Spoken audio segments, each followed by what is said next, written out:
محترم ناظرین السلام علیکم۔ آج ہم ایک ایسے ملک کی سیر کرنے جا رہے ہیں جو کہ پوری دنیا میں اپنا ایک الگ ہی مقام رکھتا ہے۔ ایسا مسلم عرب ملک جس میں جانے کی تمام دنیا کے مسلمانوں کی خواہش ہے۔ ایسا ملک جو کہ پوری دنیا میں مسلمانوں کے لیے مقدس سرزمین ہے۔ تو آج ہم سیر کرنے جا رہے ہیں سعودی عربیہ کی۔ سعودی عربیہ دنیا کو کون سے پروجیکٹ دینے جا رہا ہے جو کہ دبئی کو بھی پیچھے چھوڑ دے گا۔ آنے والے وقت میں سعودی عربیہ دبئی سے آگے نکل رہا ہے۔ تو یہ آج کی ویڈیو ہر مسلمان کے لیے انتہائی ضروری ہے، کیونکہ آج ہم سیر کرنے جا رہے ہیں سعودی عربیہ کی، جہاں مکہ شریف اور مدینہ شریف کی زیارتیں بھی کرتے ہیں۔ تو چلو نکلتے ہیں سعودیہ کے ایک شاندار سفر پر۔ آپ دوست چینل کو سبسکرائب کر لیں اور ویڈیو کو مکمل دیکھیں۔ اس ملک کی کل آبادی تقریباً 3 کروڑ 75 لاکھ کے قریب ہے۔ کل رقبہ 21 لاکھ مربع کلومیٹر ہے۔ اس ملک کے 2 بڑے اہم شہر ہیں، جن میں ایک مکہ شریف اور دوسرا مدینہ شریف ہے، جو پوری دنیا کے مسلمانوں کے لیے سب سے مقدس جگہ ہے۔ پوری دنیا کے مسلمان مکہ شریف میں موجود خانہ کعبہ کی طرف رخ کر نماز پڑھتے ہیں۔ مدینہ شریف سے مسلمانوں کا تعلق عشق، جذبات، محبت، عزت اور احترام کا ہے۔ پوری دنیا کے مسلمانوں کی خواہش ان 2 شہروں میں جانے کی رہتی ہے۔ دوستو، یہ دونوں جگہیں ایسی ہیں جہاں آپ جتنی بار بھی آئیں گے آپ کا دل نہیں بھرے گا، بلکہ پہلے سے بھی زیادہ خواہش پیدا ہوگی۔ سعودی عربیہ کا زیادہ تر حصہ خشک پہاڑ اور ریگستان پر مشتمل ہے۔ سعودی عرب کی قومی زبان عربی ہے۔ اس کے علاوہ اردو، ہندی، بنگالی بھی بہت زیادہ بولی جاتی ہے۔ اس ملک کی تاریخ بھی بہت پرانی ہے۔ بت پرستوں کے دور میں اللہ نے اپنے پیارے اور آخری نبی صلی اللہ علیہ وآلہ وسلم کو عرب کی سرزمین مکہ میں قریش کے خاندان بنو ہاشم قبیلے میں عبد المطلب کے گھر ان کے بیٹے عبداللہ کے ہاں دین اسلام کی تبلیغ کے لیے پیدا فرمایا۔ دور مکہ وہی جگہ تھی جسے آج بھی مکہ کہا جاتا ہے۔ جب نبی پاک صلی اللہ علیہ وسلم نے اللہ کے حکم سے یثرب کی طرف ہجرت کی تو اس سرزمین کو 4 چاند لگا دیے۔ یثرب وہی سرزمین تھی جسے آج مدینہ شریف کہا جاتا ہے۔ سعودی عربیہ وہ واحد ملک ہے جس کا نام ایک حکمران کے نام سے رکھا گیا ہے، جس کا نام محمد بن سعود تھا۔ یہ تمام علاقہ سلطنت عثمانیہ کے پاس تھا، لیکن سلطنت عثمانیہ کے زوال کے بعد سعود فیملی کی سرپرستی میں آ گیا۔ آج اس خاندان کی تعداد 25,000 کے قریب ہے۔ 1920 میں ترکی اور سعودیہ میں امن معاہدہ ہوا۔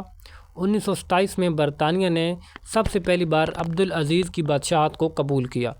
سعودی عرب میں 1932 میں تیل دریافت ہوا، جس نے سعودی عربیہ کی معاشی ترقی میں اہم کردار ادا کیا۔ ملک میں نہ ہی کوئی سیاسی جماعت ہے اور نہ ہی کوئی انتخابات ہوتے ہیں۔ آج بھی اس ملک میں بادشاہت قائم ہے۔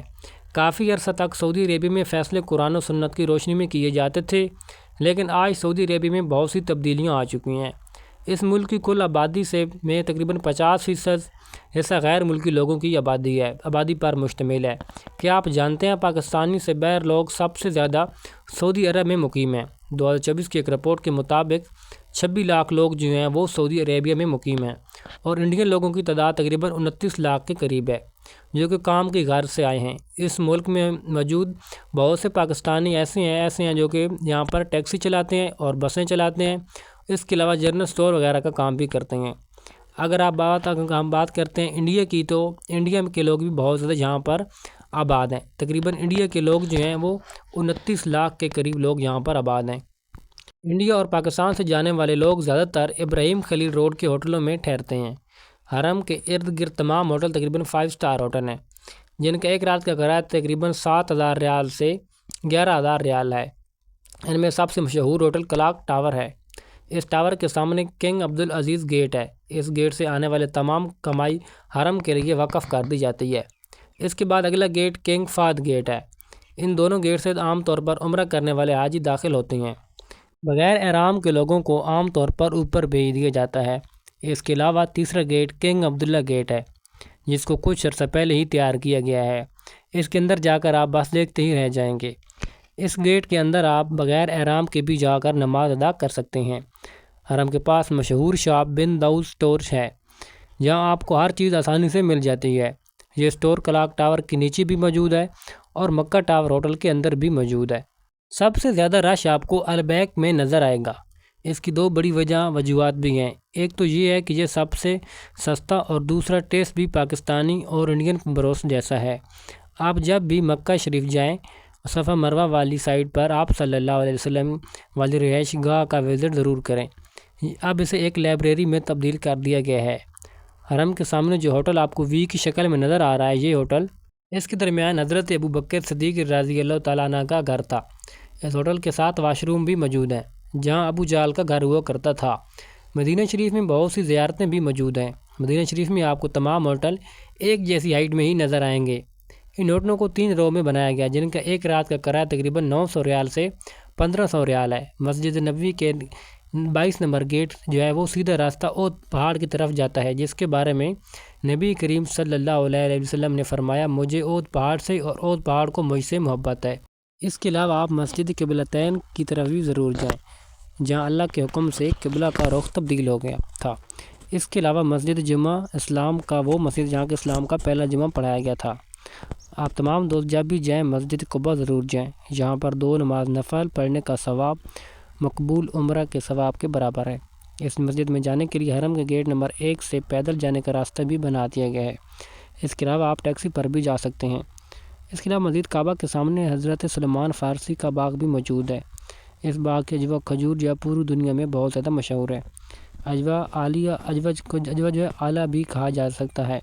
روضہ رسول کریم صلی اللہ علیہ وسلم کے بالکل سامنے جنت البقیع کا قبرستان بھی موجود ہے جہاں آپ فجر کی نماز کے بعد جا سکتے ہیں۔ سلطنت عثمانیہ کے دور میں مدینہ شریف کے پاس ایک ٹرین اسٹیشن بھی بنایا گیا تھا جسے حجاز اسٹیشن بھی کہتے تھے، لیکن اس سے اب ایک میوزیم کی شکل میں تبدیل کر دیا گیا ہے۔ یہ بھی مدینہ شریف کے گیٹ نمبر 1 کے پاس ہے۔ یہاں جانے کے بعد آپ کے اپنے جذبات پر آپ قابو نہیں پا سکتے، کیونکہ اس میوزیم میں نبی کریم صلی اللہ علیہ وسلم کے دور کے آٹے کی چکی بھی موجود ہے۔ اس کے علاوہ پتھر کی وہ تختیاں بھی موجود ہیں جس پر صحابہ کرام قرآن پاک لکھ کر محفوظ کرتے تھے۔ اس کے علاوہ اور بھی بہت سی ایسی چیزیں ہیں جنہیں آپ دیکھتے ہی بس رہ جائیں گے۔ مدینہ شریف میں جہاں نبی کریم صلی اللہ علیہ وسلم کا روضہ مبارک کو آپ سلام کرنے کے بعد باہر نکلیں گے تو آپ کو 2 ونڈو نظر آئیں گی۔ ایک ونڈو کے اوپر الگ ڈیزائن ہے جو آپ صلی اللہ علیہ وسلم کی پاؤں مبارک کی نشاندہی کرتے ہیں۔ آپ اس کے برابر کھڑے ہو کر منہ قبلہ کی روح کی طرف کر کے ضرور دعا مانگیں، یہ بھی قبولیت کی جگہ ہے۔ دوستو سعودی عربیہ میں بہت تیزی سے اب تبدیلی بھی آ رہی ہے۔ اس ملک کو جو ہے دبئی کی طرف ٹورسٹ کنٹری بھی بنایا جا رہا ہے۔ کچھ عرصہ بعد آپ کو سعودی عربیہ میں آہستہ آہستہ اور دبئی میں کوئی بھی فرق نظر نہیں آئے گا۔ پوری دنیا میں سب سے اونچی بلڈنگ برج خلیفہ ہے جو کہ دبئی میں ہے، لیکن اب یہ دوسرے نمبر پر آ جائے گی کچھ عرصہ بعد، کیونکہ سعودی عربیہ میں بھی برج خلیفہ سے اونچی بلڈنگ جو ہے وہ جدہ میں بنائی جا رہی ہے۔ سعودی عربیہ کے دارالحکومت ریاض ہے جہاں آپ کو تمام سرکاری کام دیکھنے کو ملتے ہیں، لیکن فائنینشیل ڈسٹرکٹ جو ہے وہ جدہ ہے۔ سعودی عربیہ کے مرد حضرات 1 سے زائد شادیاں بھی کرتے ہیں۔ اس کے علاوہ یہاں پر شادی میں جہیز کا رواج بالکل بھی نہیں ہے۔ سعودی عربیہ کے لوگ کھانے میں بہت مزیدار کھانے بھی کھاتے ہیں، جیسا کہ ان کا عام طور پر اونٹ کا گوشت کے علاوہ اور بھی کئی قسم کے بہت سے مزیدار کھانے کھائے جاتے ہیں۔ کھجوریں اور کعوہ ان کی زندگی کی عام سی خوراک ہے۔ یہاں پر رہنے والے لوگوں کی سالانہ اگر فی کس آمدنی کی بات کرتے ہیں تو ان کی سالانہ آمدنی $30,000 کے قریب ہے۔ سعودی عربیہ میں تقریباً جو اچھی تنخواہیں ہیں وہ تقریباً 4,000 ریال کے قریب ہیں، جو کہ پاکستانی 3 لاکھ کے قریب بنتے ہیں۔ سعودی عربیہ میں چلنے والی کرنسی ریال ہے، جو کہ سعودی عربیہ کے 1 ریال کے مقابلے میں پاکستانی تقریباً 75 روپے کے قریب بنتے ہیں، اور انڈین کی بات کرتے ہیں تو انڈین کے تقریباً 22 روپے کے قریب بنتے ہیں۔